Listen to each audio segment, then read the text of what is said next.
guys, welcome back to another episode of Coffee and Van Chats. I'm sitting here with Jake Wells. Jake has this crazy background in cyclocross, crazy background in gravel, and now is going on to doing some DKXL excursions, doing some backpack excursions. And yeah, I came across this video with Shimano and I kind of fell in love with what he kind of had to say. And yeah, I just kind of wanted to get to know Jake more, let you guys get to know Jake more. And yeah, man. So tell us a little bit about where you got started and how you kind of found the bike. Let's see. Well, yeah, thanks for having me on, man. This is a great opportunity. I'm always excited to chat with people about, Oh, sweet. Thanks, man. yeah, about my history, with endurance sport. But, essentially my background was in running and, growing up in Arkansas, at the University of Arkansas, they have a great track and cross country program. So, for me, cycling was not really in the picture early on. It wasn't really something that was popular in the early 90s in Arkansas. So, but I did find endurance, cross country and running. And so I went to college on a cross country scholarship in Southwest Missouri. And then as I transitioned out of college and into the rest of my life, I got into mountain biking and moved to the mountains and just fell in love with mountain biking. And, then that transitioned quickly into racing mountain bikes and then got into, for that competitiveness, and then went through the ranks pretty quickly up to, pro, semi-pro, and then, expert pro and semi-pro. And then, so that was back whenever, like Mountain States Cup here in Colorado was really hot and heavy. It was one of the biggest and most well-funded series in the country. And and you could make a decent living on racing on the weekends by just doing the Mountain States Cup series. And then if you sprinkled in some Norbas here and there, you could at least cover your costs to get to the races and make a little bit of cash, hopefully, on the weekend. And then that stuff starting to dry up, Norba stuff started to dry up. And then, and really to be competitive at that elite level, so I was a national champion in the expert category in 2005 out in Mammoth. And so then moved to semi-pro and then raced semi-pro for a season and then moved to the professional ranks. And then, to be really competitive at that level, I mean, you really need to be training, 5-6 hours a day.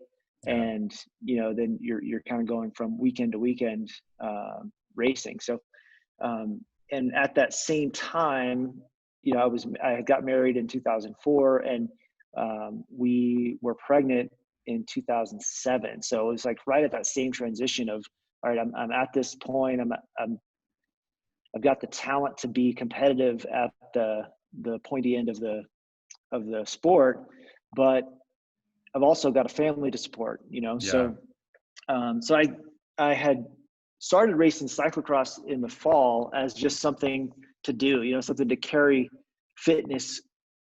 summer fitness into the fall and just kind of, to continue that racing season a little longer. And so for me, it turned into something that was like, oh, okay, I can actually just ride my bike a lot and race locally all summer and have good fitness and then race cross and be competitive without having to put in, those big endurance blocks, those big 6-hour training days, Yeah. So you were straight up racing year round, pretty much. Pretty much, man. I mean, here in Colorado, your spring road season starts in like April, essentially. Yeah. So yeah, I would start racing road in April and race, road racing kind of April and May, and then get into mountain bike season, and then really ramp up for the fall. That's where my focus shifted to, was really focusing on that like September through January block of being, as fit as I could be for cross season. Yeah.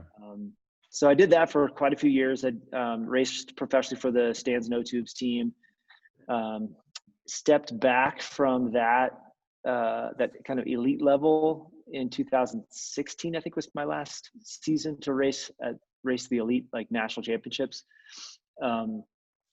And similar to you, I went through some injuries and stuff that kind of set me back a little bit. Collarbone stuff and. That classic collarbone, man. We have two know, of them, right? but man, they're pesky. They're pesky. Yeah. It's such a bad design. Yeah, yeah, especially with the way we fall. It's like the best way to fall is on that bone. Right. Yeah. When I broke my second collarbone, I asked the doctor, like, am I doing something wrong? Like, I thought you're supposed to, like, tuck and roll. And he's like, no, you're doing it right, man. That's just is what it is. Yeah. It only takes, I think, like 7 pounds of pressure to break the collarbone in that twisting motion. When you hit your shoulder and roll. And it's kind of almost designed to break, So yeah, I had some setbacks, but I really felt like I was able to maximize the last few years of my professional career. And then, with my relationships with some of my sponsors and partners that I've been working with over the years, it was an easy transition to gravel, like as far as equipment goes, and that was my idea for a long time, was like, all right, how do we get more people involved in cyclocross? Yeah. And, like, explaining to people that you can get a cyclocross bike and you can do all these other things with it. It doesn't have to just be racing. But, that is the difference. It's like, you can get a mountain bike and you can race, or you can just go ride mountain bikes with your friends, and you can get a gravel bike or a road bike, and you can race in those disciplines, or you can just go, ride with your bros. But you don't typically just, like, get a cross bike and then start just go dismounting and running upstairs and stuff. You don't just go cyclocrossing on the weekends, Yeah, for sure. Yeah. You're typically racing. If you're gonna get into cross, you're gonna get into a cross race. So I don't know. I feel like that's always been a little bit of a limiter for cross, unfortunately, because it is such a beautiful sport.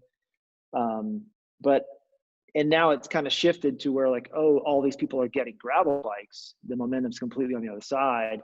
And then I'm convincing them, like, hey, take your gravel bike and do some cross racing, or just come out to cross practice on Wednesday night and just kind of work on some barrier stuff. And, so I happen to be at that crossroads of like transitioning from racing elite cross and getting into the gravel scene that was really blowing up, and I had done some of those races, like the Crusher and the Tusher was a great race that I felt like, timing wise, it was mid-July, and it was a choose your own weapon. Like, what do you think is going to be the best bike for you to put together for this event?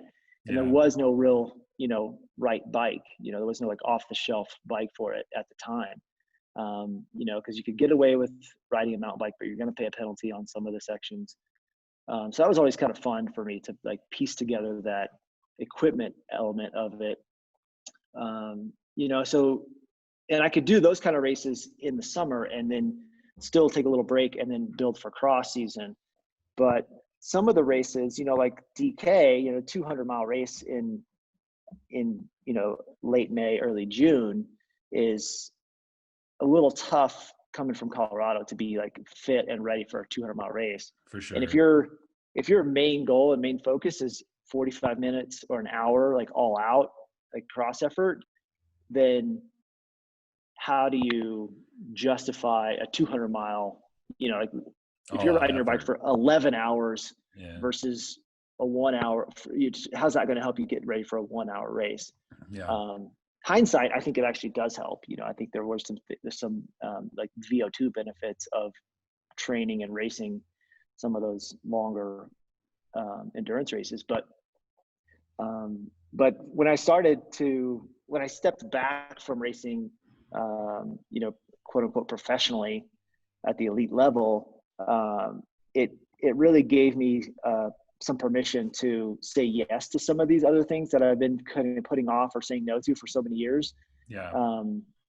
And just saying, yeah, why not? You know, there's nothing to prevent me from going and doing this race, so I might as well jump in there. And I found that I really enjoyed that, not only that scene, that gravel scene, but also just the training, you know, like going and doing big, long training rides, you know, and, you know, it was different than what it was whenever I was training for cross country, you know, to professional cross country races. Yeah.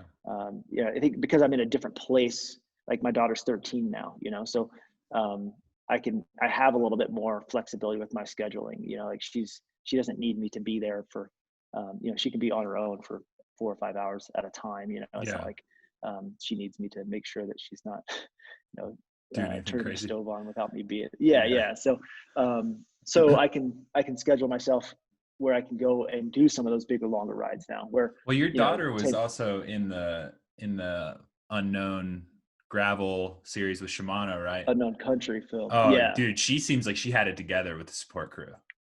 She seems like she was yeah, holding it up. So yeah, she's definitely holding it down. yeah, She's good. Yeah.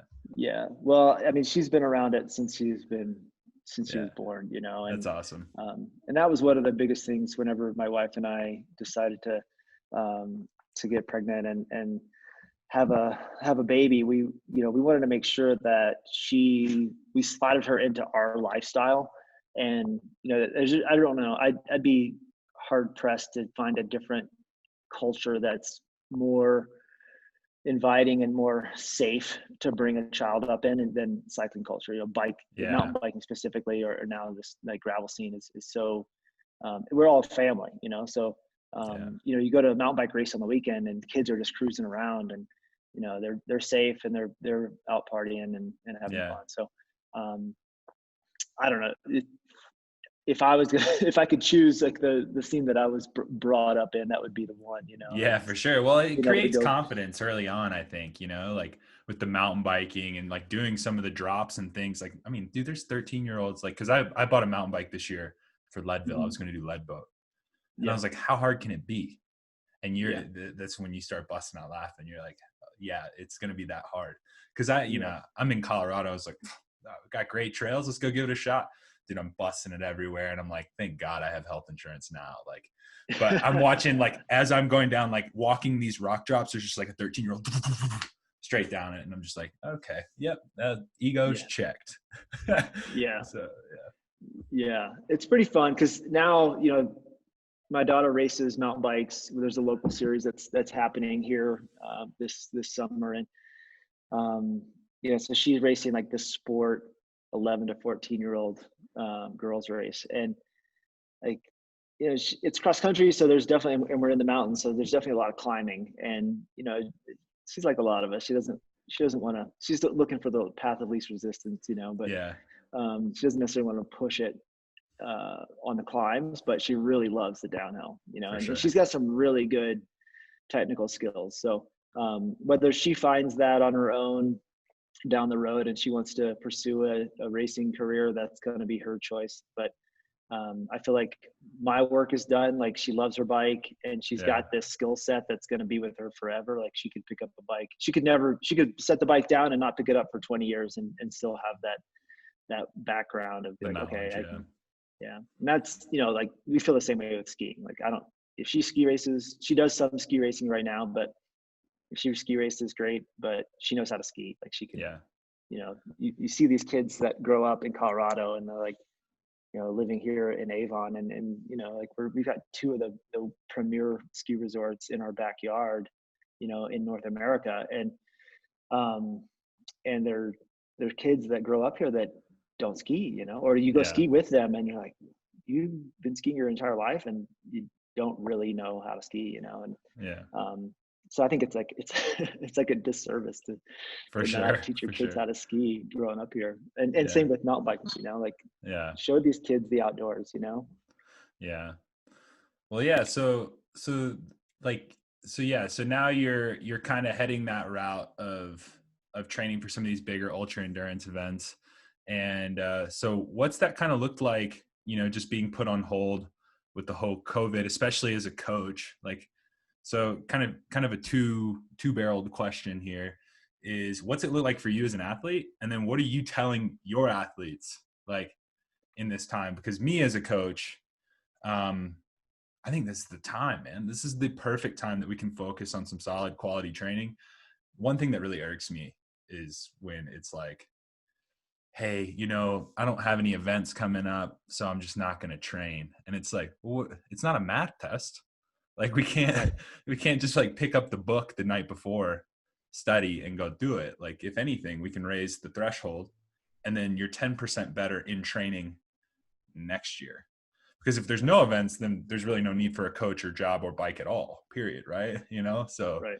but they're going to come back eventually, hopefully, that kind of thing. Yeah. So what's your kind of thoughts on that as a coach and as an athlete?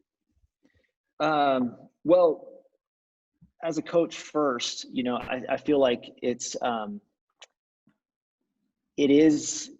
has been a bit of a challenge, because every athlete is coming to these crossroads or these decisions at different times, so whether there's as cross season is now being pretty much all but canceled, some athletes are just now like, starting to realize that, we've been building all summer hoping that cross season would be online by then, but now that's not going to be a reality. So I have some athletes that are just now like coming out and saying, I just don't know what we're trying to achieve here, or how much do we want to keep the foot on the gas whenever we don't have something out in front of us,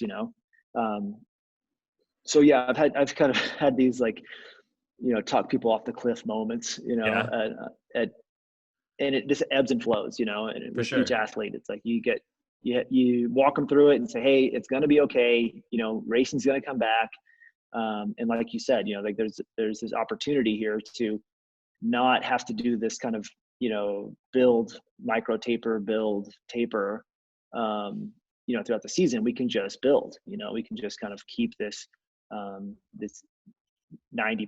fitness and keep pushing because I think it is, for some reason, there is this mentality with athletes that there's it's this season compared to last season. You know what I mean? It's never like, it's not this 5-year plan or this 5-year vision or like even a lifetime as an athlete of, hey, here's, whether or not I was as strong as I was when I was, 10 years ago, I still feel like I'm building fitness and building, elements of my cycling that, and building on these stepping blocks, these stepping stones from year after year after year, right? So you're able to pull from that fitness, of 10 years of racing, or for me at this point, it's more than, started running back in like, 1994. So, that's all those years, that kind of lifetime of aerobic fitness that you've been building, right? So there's a benefit to that. And when you're talking to someone that's, an athlete that's 20 years old, they don't quite grasp that. Like, well, am I faster today than I was yesterday? And if it's not that immediate gratification, then it's harder for them to see it. But so that's definitely been some interesting conversations that I've had with athletes. I definitely have had some athletes that are like, hey, I'm just going to take a break from the structure. And I think that's fine. Of course, for me, I like to be involved, and I like to have a little bit more, just, I guess, visibility within the workouts, like, hey, I see what you're doing. We have some plan of like where we're going. So I always try to encourage them, like, hey, if you want less structure, let's create less structure, but let's still have an overall plan of where we're headed with this fitness. But, some people just want to take a break, and I think that, like you said, that they're going to come back when races come back on. Those athletes are going to come back and look for structure. So as long as I've done a good job for them and, been a good resource, then hopefully they come back to me and not a different coach. But, that's just the world that we live in, like, in this COVID time of everything being shut down, like my studio here in Avon, like we do personal training, like one-on-one personal training and bike fitting, so like there were 8 weeks there where we couldn't do anything, we couldn't do any in-person stuff. So luckily for me at that time, like the online coaching was still was happening, and I still had athletes there that I could work with, and you just get creative, like you have to be flexible in your business if you're going to survive, whether it's like an economic downturn of 2008 that we had, or something like this, which is affecting maybe more people or people in a different way. But you have to be flexible and figure out, like, all right, how am I going to stay relative, and how am I going to stay remain as a resource that people see a value in, so Are you doing bike fits again? Like, because I know like Colorado is kind of weird in different little pockets. Like, for example, Leadville is like, they're a lot tighter. Steamboat's a lot yeah, tighter. Colorado Springs, we're pretty red over here with Fort Carson and everything. So it's like the yeah, moment we were allowed to open, we were open, baby. So yeah. have you been back doing the bike fit game? Yeah. So, our situation's pretty unique. So everything's one-on-one, like all of our personal training. There's 3 trainers, myself and 2 other guys. So all of our personal training stuff is one-on-one. And it's not like it's a gym where you just have a membership and people are just popping in, Oh so yeah. everything's by appointment. So we were able to work together with all the trainers and stagger our schedules to a point that we didn't have any overlap with other athletes coming in. So we were able to get back online pretty quick with that. And our space is big enough that, we could have plenty of social distancing, even if it's just me and one client in there at a time. And then but you're not touching, right? So Yeah. that's the tricky part about bike fit, is like, you're actually you're definitely within 6 feet, right? Like, and you're also we use the retool setup. So you're actually, touching the rider and having to put the little sticky dots on and all of that. So we waited a few weeks before Colorado relaxed some of the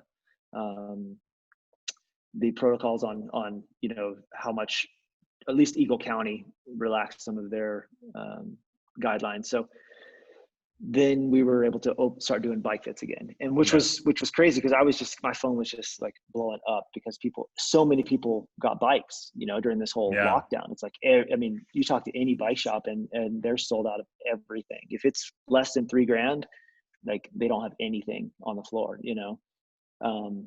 so everybody wanted to get in for a bike fit, and I was like, I can't do any fitting for a while. So I had a pretty good backlog of people that wanted to come in, and now, I mean, it's great to see, really, like, hopefully all these people, even if we retain a large percentage of folks that went and bought bikes during this lockdown, and it's just more people on bikes, and hopefully the communities see the need for greater infrastructure and less people, more people commuting by bikes. I mean, I know that New York was like, nobody's using the subway, right? Like, Yeah. everybody's commuting on a bike or walking or taking taxis. So, it's like they see a greater need, hopefully that's just like the canary in the coal mine, like, all right, if New York's seeing it, like, that's the highest, like, kind of beehive example. So hopefully that trickles down into communities like Colorado Springs and like where I live, up here. So, like, they see, like, oh, people need this infrastructure, and more people will commute by bike if we just make it so it's, more manageable for them, more safe. Yeah. More viable. Yeah, for sure. Yeah. So what's it looking like for you as an athlete? Because I mean, I've been following you honestly, I've been following you since, I got into cycling. I Mm-hmm. watched a lot of old school cyclocross with, Jeremy Powers, even diving way back into then when, he was winning national titles. And so I've been following you since then. So what's that like looking like for you as an athlete, seeing that you're doing all these crazy bike packing adventures all throughout Colorado and Mm-hmm. White Rim and all kinds of other crazy things. What's kind of going on over there right now? Yeah. Well, so, whenever they started canceling and postponing races, for this season, I was just watching it play out a little bit and just cause I was actually planning on doing, I know you went to Mid-South, and I was planning on, going down there and being at that race, and that was going to kind of kick off my season. And then I made kind of the last minute call to not go, not because of like scares with COVID, but more, it was kind of coming online with that, like it was getting bigger, and I was like, maybe that's not a good look. But we had just bought a house in Grand Junction, so kind of an investment property down there that we were going to use for doing some bike camps and stuff out of, and then for us to use personally during the shoulder season, but then also to be able to do some short-term rentals out of, and hopefully just have friends and family go down and use it and take advantage of the riding in Grand Junction. But so I was like, well, we had a camp scheduled. We had like the next weekend after Mid-South, we had some people that were planning on coming in. We're going to do a 3-day riding camp down there. So I was like, well, I need to go get this house ready, so that's why I decided not to go to Mid-South. And then I was down there, and that's whenever everything shut down. So I was like, well, I'm just going to stay down here. My wife and daughter came down, and we ended up, it was a bit fortuitous, I guess, because we ended up able to be in that house and stay there and kind of, learn the intricacies of it and all the ins and outs, and learn the area a little bit more, because, we don't really know that area that well. But so then watching the race schedule, just the calendar just kind of slowly get more and more open, Yeah. It was one of those things that I was like, you know what, maybe it's just a season where I don't race, and I was talking with my wife about it, and it was like since 2003 that my our summers haven't been just completely dictated by summers and falls by a race calendar, and so it was really kind of this sigh of relief to be like, oh, okay, best case scenario, I'll start racing in September, like I don't really have to have anything that's on my calendar, once. And things were shifting, things were moving from spring dates to fall dates. I was like, it's going to be nuts in the fall, like depending on, what actually happens. But I'll just, cross that bridge when I come to it and make those decisions.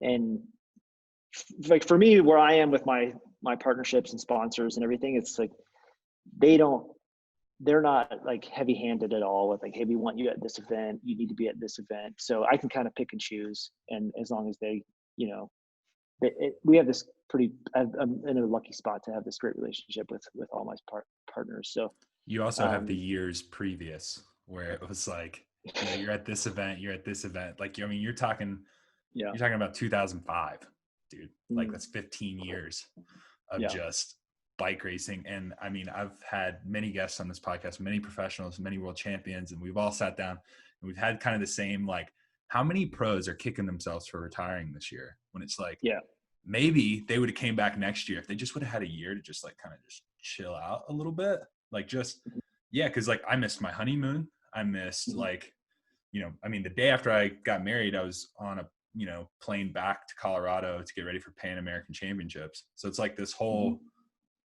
thing, right? Where like all these things that you've missed. And it's just been nice to just go, oh, I don't have to pack my bag. I don't have to live out of my suitcase. I can put this in my dresser, So I do wonder that, like, how many people are just like kind of kicking themselves in the sense of like, how crazy would it have been just to ride my bike for a year. Right. Yeah. So, for me, there's been some local races that I've turned back on here in our area. And that's like the series that my daughter's doing, the mountain bike series stuff. And I've done that series, pretty consistently since, for 12 years, 15 years, so, but they split the way they did it. They split it up. So like the beginners and the juniors race on Tuesday, and then the expert pros and the sport riders race on Wednesday, to give more space. And so, if I'm going out and supporting my daughter on Tuesday, to turn around and go back out on Wednesday, I'm like, I'm okay. I don't need to go out and flex any muscles. So I'm fine. Like, I'm just going to go and ride and do these other events, like what you were saying about, like the bike packing stuff, and that's something that I'd been putting off a little bit. I go with this group of guys. We go down to Patagonia, Arizona, like south of Tucson. The last 3 years, we've gone down there with the cyclist menu and done this gravel camp in late February. And so when we were down there, we always kind of scheme on different stuff and like, hey, what are we going to do? Let's put something big together. But everybody had plans this year. Like we went on that trip because that was before everything got locked down. So, but people had Dirty Kansas, people had, Rebecca's Private Idaho on the schedule. They had, Steamboat or Leadville or both. And so like, okay, well for 2021, let's do this bike packing trip. And we wanted to do the Colorado section of the Tour Divide route. Yeah. Just, north to south through Colorado. And so it kind of dawned on us, we were chatting the group of us, and probably must've been June, like early June.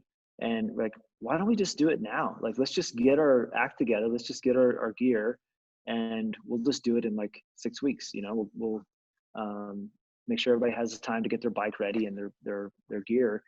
And it ended up, there's supposed to be 6 of us that did it initially, and it ended up just being 3 of us, but for whatever family reasons or schedule reasons, whatever. But yeah.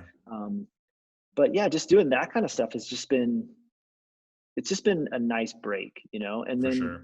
to with the family, just to be like, hey, do you guys want to go hike to 14 this weekend? Or, you want to go and just camp or do something that's completely maybe out of our norm because there are no races to get ready for. There isn't any travel happening, so it's a little weird right now because this is, cross season really would have kicked off like last weekend, Yeah. on the national calendar. And, this coming weekend would have been like the first UCI race of the season. And I'd usually be, because when I stepped back from racing at the UCI level, I was helping out with the development team. I've been helping out with the development team that's based out of Denver, the Alpha Bicycle team. So, and so I would be going with them, like even though I'm not racing UCI race, I still travel with them and support them. So, so we would hit all the big UCI races in the World Cups here in the US. So, it's still a lot of travel, and that's what's allowed me to kind of still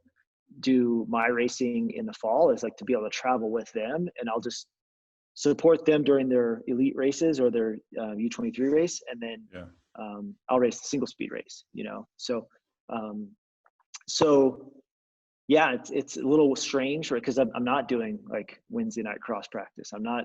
I don't have any flights booked, and travel booked for the fall. So it is a bit. It is for me. It's a bit of a relief, Like Sure. I know there's a lot of folks that are just like chomping at the bit and looking for that that kind of carrot out there to chase, and that's great. But for me, it's a break that I've been looking forward to, so Yeah. we'll see where it goes. Yeah. And people listening to this, just so you know, he's probably not saying like, COVID's been a relief for him, because it's been so easy. I mean, he has a business that had to shut down. It's a lot of hands-on. So he's probably losing money, losing athletes. Like, it's not easy by any means, but definitely when it comes to racing, I guess on the athlete side is what I'm getting, kind of the same for me. It's just a time to kind of actually focus on your training, going race to race to race to race to race, as fun as it is. The temptation of beer, the temptation of bad food, bad sleep, there's so many things that just kind of come into play when you're racing and traveling like that. So it's kind of nice to just kind of not have to worry about that and just ride your bike. So yeah, like I thrive with the consistency, so like for me, there's like that consistency, like you're saying, in not eating, out and not eating on the road, and just getting like just shitty nights of sleep because you're on the East Coast and you got to be back because like you're on a flying 6 out at a.m. 3 flight a.m. because it out of was, the East. it was $20 or whatever it was, Yeah, you know?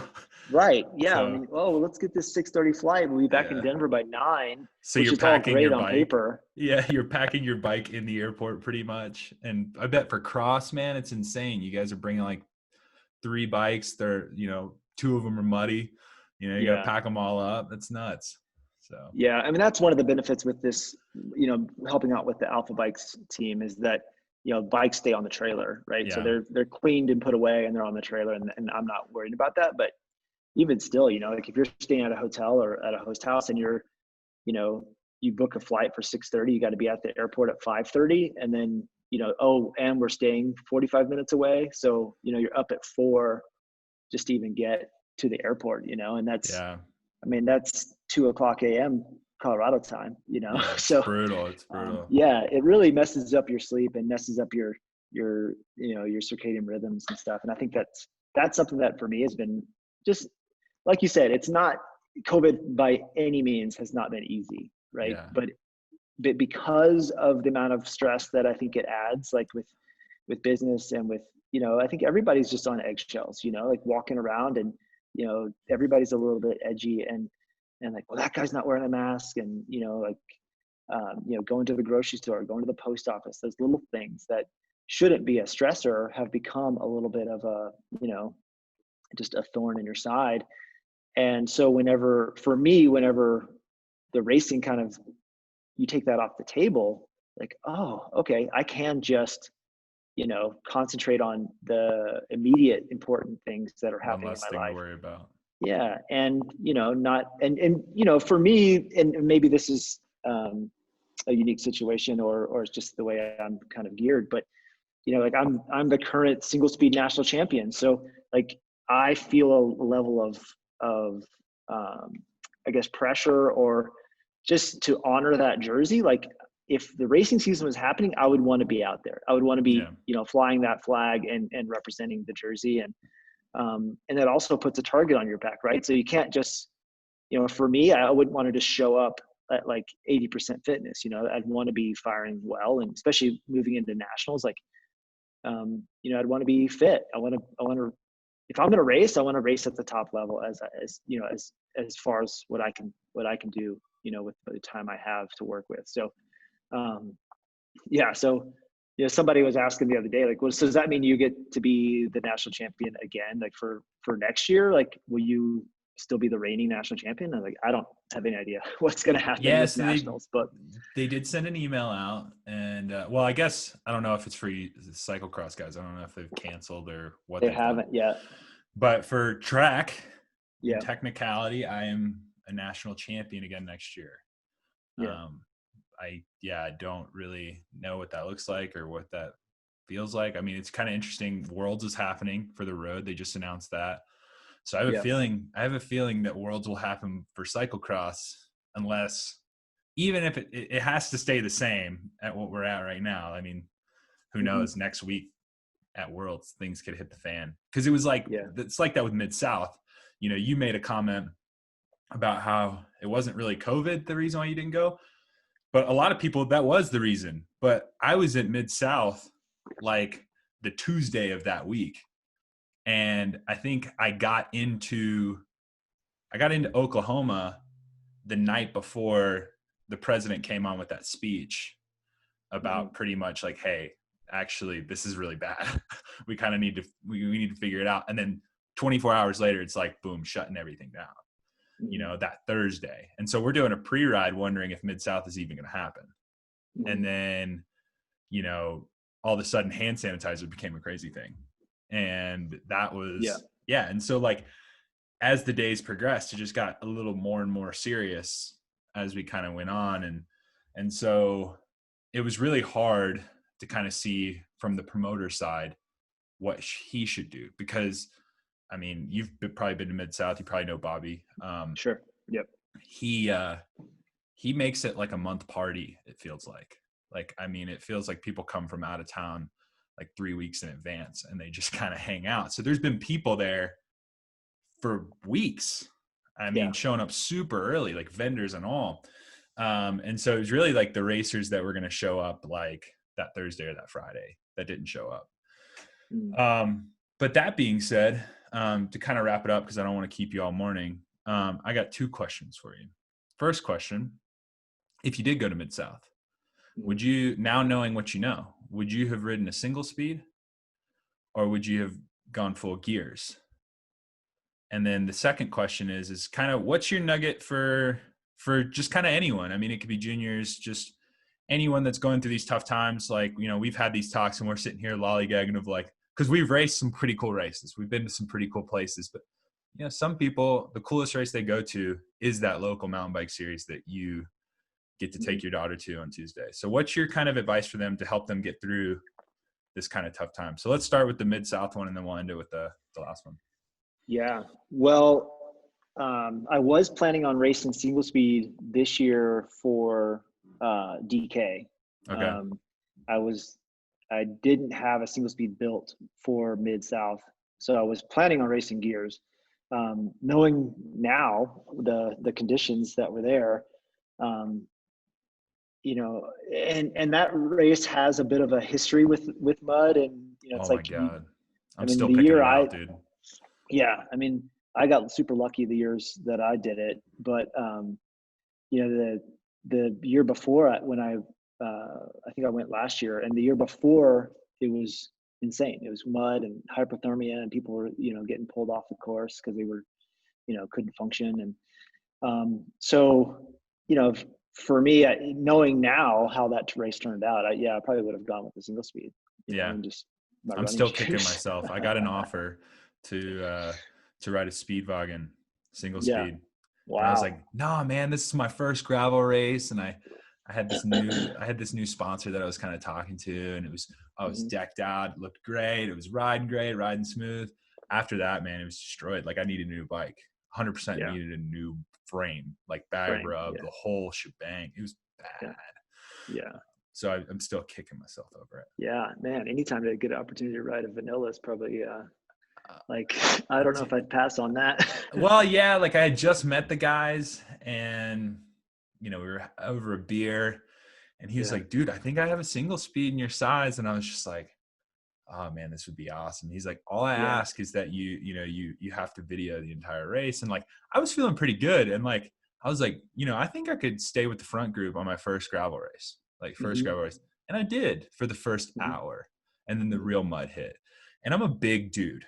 Like I'm a big Yeah. dude. So when mud hits and obviously I stop, that's a lot of weight we're stopping, man. And Yeah. so Yeah. my bike probably weighed like, I don't know, 50, 60 pounds. And Wow. you know, then I'm 200 pounds. And Yeah. so I'm just like, I had one of my best powers. I think our power, I was 403 or something crazy. It was Wow. Yeah. nuts. Like, and it like, but it stopped for me real quick. And my bike quit shifting by mile 30 or 40. And so at Yeah. that point, I just wanted to finish. The last thing I wanted to do was start my first gravel race and not finish it, because I Right. was just like, oh, I could do this. Yeah. But people kept telling me my first ever gravel race will be the hardest gravel race I've ever done. So yeah, it was great. But Yeah. yeah. So So did you finish? I did finish. I was 60th place. Hannah Finchamp Wow. passed me like a like dude, just I Yeah. mean, so fast.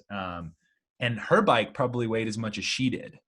It was Right. insane. So like, I mean, the just kind of the new respect I found for gravel, cyclocross, anything dirt related was that Yeah. weekend. I had a new respect for just the road itself. Like it was just like, man, I don't understand how you exist. This is insane. Yeah. Because it was just like peanut Yeah. butter. Like it was Oh man. literally Well, peanut butter.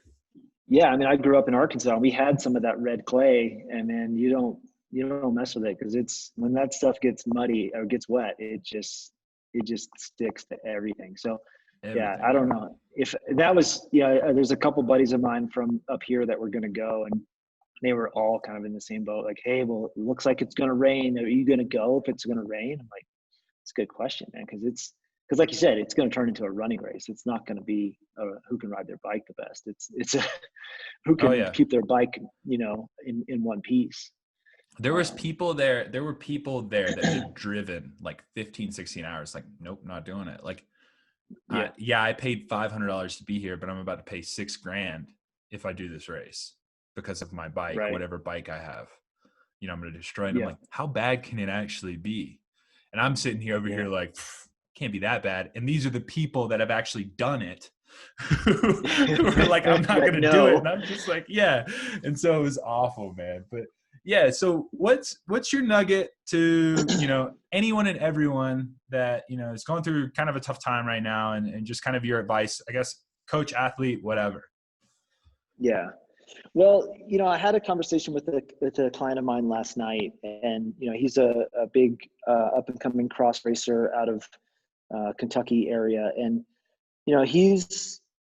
he told me, like the training that we've been doing, we've been kind of like keeping that intensity in there, because we're not sure what it's going to look like, and now that we've got a little bit more clarity, like it doesn't look like there's any races happening, um, and I said, we can go a couple ways with this, but what I'd hate to see happen is someone that has all this talent and this ability, and then one season like this where your goals get derailed, like to step away from the sport, and then to get into other kind of life experiences, then and not be able to maximize their potential on the bike, but um so what he told me was, we're just doing some group rides. They've got a good group ride structure there that keeps it safe, and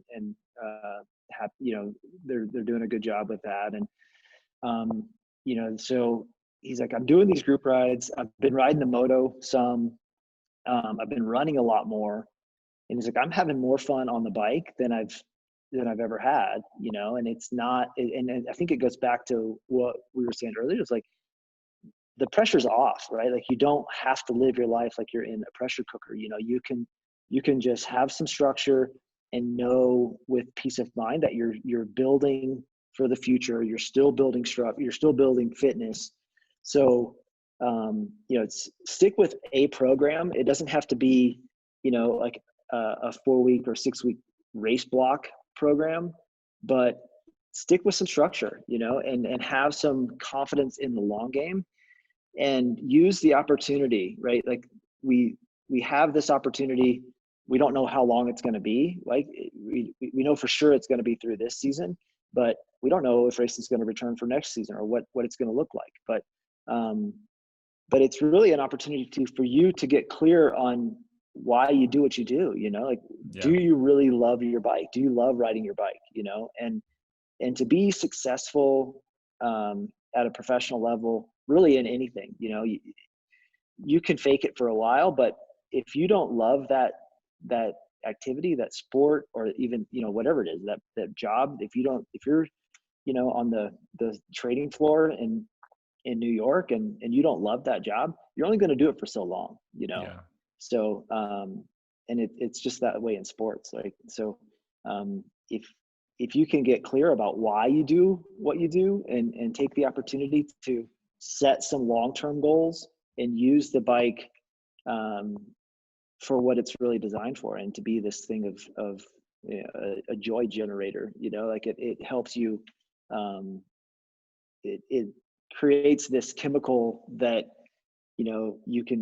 it brings you out of any kind of rut, by going out and getting on your bike for an hour. It puts a smile on your face. So take the opportunity to like fall in love with the bike again, Yeah. and just have confidence that you're not losing everything you've worked so hard for. You know what I mean? Like, you're going to be okay. You're not going to just lose all your fitness, and everybody's in the same boat, so it's not like you're at home with an injury and your Watching competition's out people win. training, Yeah. so Yeah. it's like everybody's in the same boat. I mean, if you look at, Europe's a little bit different scenario, because they're racing over there, but Are they going to have a cross season? it seems like it. Yeah. I mean, it looks like they're posturing as if they're going to, Yeah. but and that's what's tricky. I mean, maybe what's happening with the track world, but what do you do about UCI points? What do you do about call up and ranking? It's like Yeah. if all of America is shut down and you can't do any UCI races, like, and then they have a UCI season in Belgium, like how do you I don't know. rank It's people really for next important for year? you guys. I mean, Yeah. like every spot matters in the call up. Whereas like for us, really, we just need 250 points to say we can start a World Cup. Hmm. And so if you win nationals, I think that's 200 points. Hmm. Counts as a C2. So then you just need 50 more points. But usually if you win nationals, that gives you a chance to go to Pan American Championships, go to Pan American Hmm. Championships. If you get dead last, you still get 50 points. So in Hmm. theory, you would go to a World Cup, but hopefully you don't get dead last because you probably shouldn't be going to a World Cup at that point. But yeah, so you would get those points. I don't necessarily know how that's going to roll over like into, because if worlds are happening, Hmm. I can't score any points to go to worlds. But then Right. again, it comes back to USA Cycling. They're probably not going to send anybody to worlds because it's Olympic year. And like, I don't really know it, but it's, you've heard rumors, we've heard it all. I don't think they're doing very well right now. And I don't think it's going very well right now. So especially if there's Who, no Olympics, USAC? USAC. Yeah. And Oh so yeah. No, I it's, mean, you have to imagine that they're just, that they're just hemorrhaging. yeah. And so it's got to be pretty tough. And then, um, I mean, I know Chloe Dygert pretty well. And so for her, it was like she came to Colorado Springs. She's been here for quite some time and they didn't know if Worlds was going to happen. She was just training as if it was going to happen. And then we find out this Hmm. week that boom, it's in Italy. She's on a plane the next day to Italy. Right. So Hmm. it's like, but the amount of work that probably had to go in to getting visas and getting exemptions and quarantines and Right. everything, it's nuts because now she's got Worlds in 3 weeks. And so it's weird the mental switch that she probably had to have of just like not knowing, because that's I think the scary part for the athletes is the not knowing. And Yeah. I think you touched on something really Yeah. well in the sense of like um the last nugget essentially of taking all this talent and just kind of, yeah, taking the year off is not a bad thing, but it's where are you going Hmm. to be a year from now? How's your mental capacity going to be when you're not even close to what you are now? So yeah, you'll take that Hmm. year off and you could come back faster, but you're going to have to work backwards to come back through it again. And so are you going to be prepared, like even right now, to go take a fitness loss, take a little bit of gained weight, or take, a little bit of muscle loss and power loss, and then come back and then work through that. And then boom, now you're there. That's going to take, who knows, could take 3, 4, 5, 6 months to get back to where you're at today,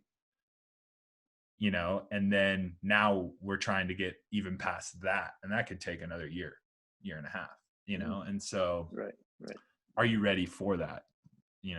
Especially being like, Yeah.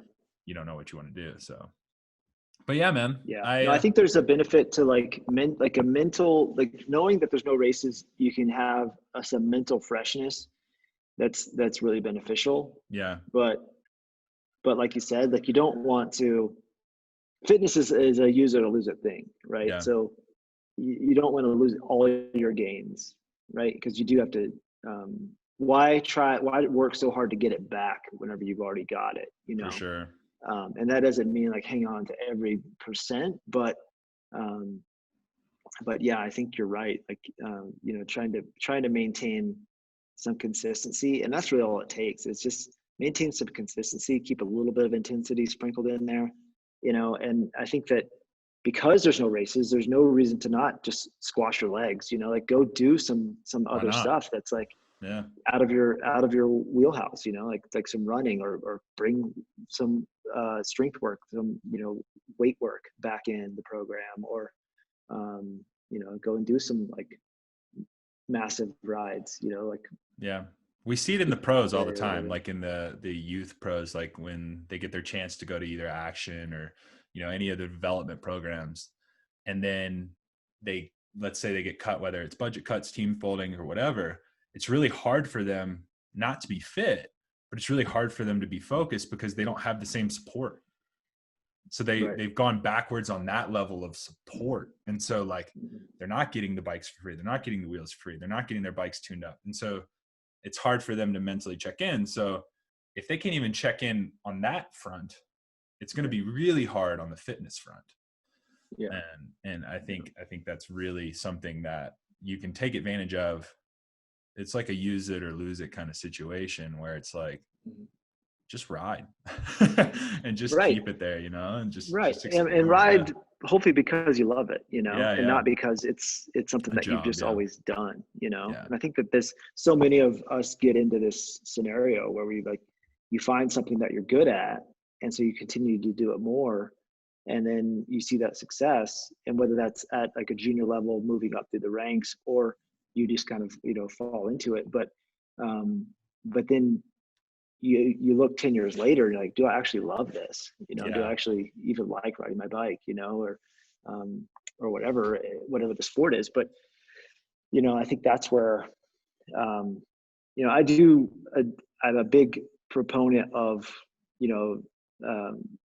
mental work and meditation and mindfulness training, and I think that that's been one of the biggest things that has helped me personally, but then also just my clients, through some of this stuff of like, I can create this emotional state no matter what, whether I'm racing, whether I'm just riding my bike, or whether I'm, taking the day off.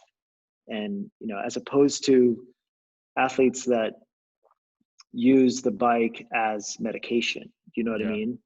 So, and I think that it's pretty common to see like this addictive personality, and it's like, and there's all these great success stories. Like Rich Roll is a great success story of like, hey, I was an addict and I found triathlon, right? And like, well, yeah, that's great that you found a healthier addiction, you know what I mean? But you also can't rely on the sport as your medication. Do you know what I mean? Yeah. So you got to really dig into some of those uncomfortable spots to figure out like what makes me tick. What is it that if this went away tomorrow, if you had a crash or some kind of injury and you couldn't ride your bike, even if it's for 6 weeks or forever, like, why do you do it? What does it provide for you?